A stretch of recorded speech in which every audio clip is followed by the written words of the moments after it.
Hey kids, it's Dan from the FMV Archive, and today we are doing Case Files, The Death of Paulette Williams, an FMV interactive detective game. It was released in 2022 by the Think Media Group. You can find it generally from anywhere from $3 to $6 right now. You can find it is on a couple of VR systems. I know it's on Meta.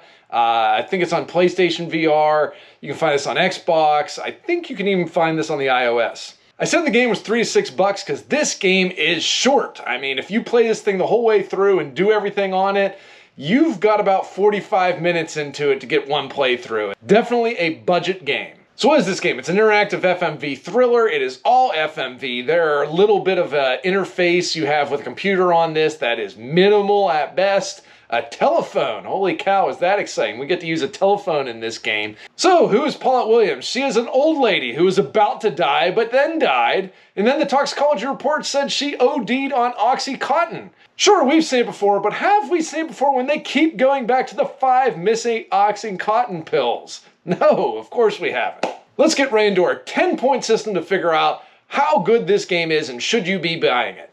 Number 1 out of 10, look and graphics. What does this game look like? There are 2 camera angles. Why? I have no idea. They offer nothing more into this game. You're literally a detective sitting at a desk. The other person on the other side of that desk is answering questions. The camera is always zoomed in on them. It never moves. That is it. The set itself, it is a room with white walls with a table. There is nothing there. It does not look pretty. The interface looks very 2005-ish. I mean, I just played Spycraft in 1996, and I think the interface on the computer was better than it was on this one, unfortunately. The set's very cheap.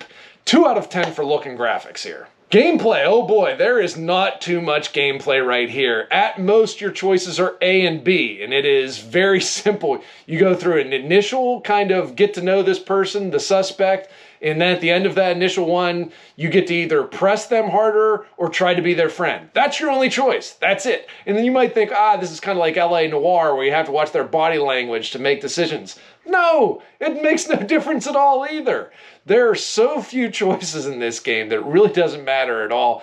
You can rewatch the interviews. Who cares? You only get 1 or 2 choices after rewatching the interview anyway, so pick one. It doesn't matter. Gameplay here, I think I'm being generous. It's a 2 overall. Number 3, the story. Is this story intriguing? It's probably the best part of this game, to be honest with you. It takes a good look at elder end-of-life care and how frustrating that is for the people that are giving that care. I really enjoy how they tackled that subject, but my God, it is painfully boring at times. There's only 2 suspects, so it's not too much of a whodunit, it's more of a how it was done.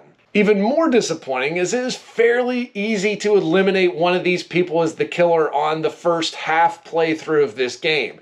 So you know who did it, it's just how they did it, and it's not really all that exciting. But the strongest part of the game, we're going to give you a 7 overall for the story. Number 4, the dialogue. Does this sound good when these people are talking to each other? It's okay. It's very cliched, especially the police questions, especially how he catches them at the end. You would get a lawyer well before it would get to any of this. I call it very Matlocky. If you're old enough to know, on Matlock, people would always confess on the stand or always confess during the police investigation.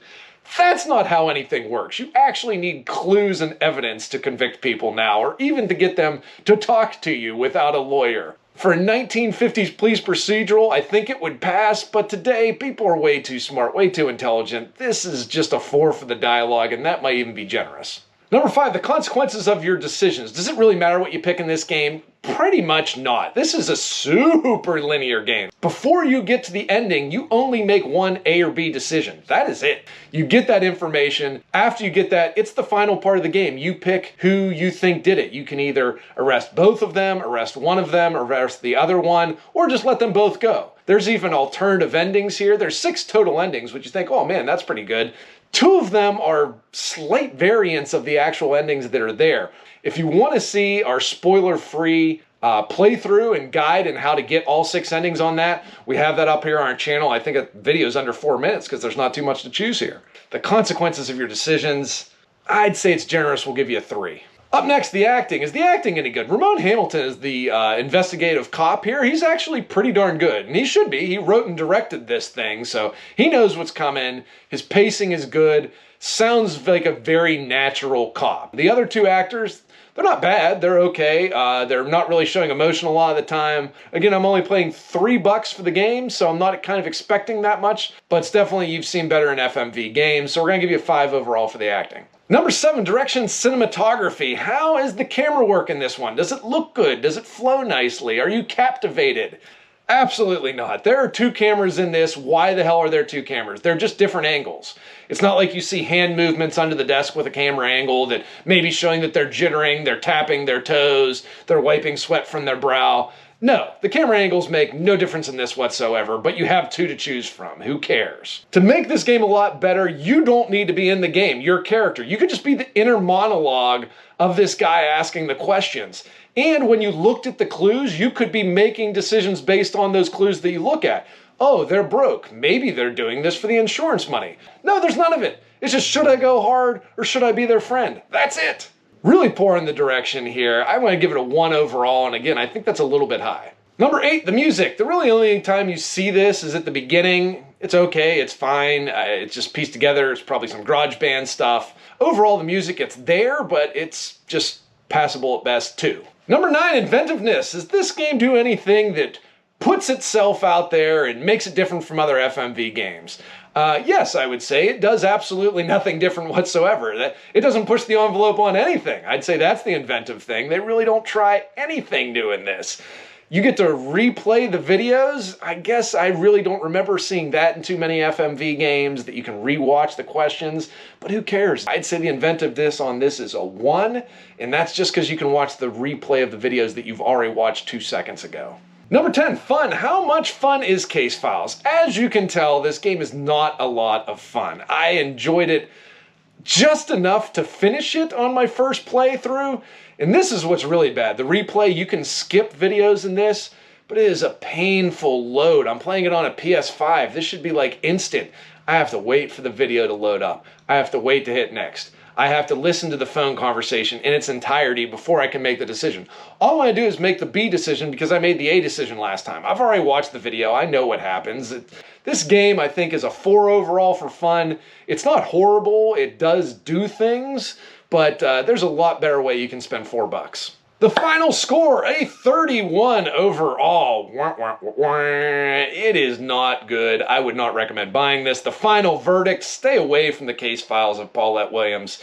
It is old tropes, and old tropes not done very well in a very boring fashion. If you liked Late Shift and you just like to choose your own adventure, maybe this is something you would like, but Late Shift is way better than this one. I would highly recommend watching that if you want a movie experience as opposed to this one.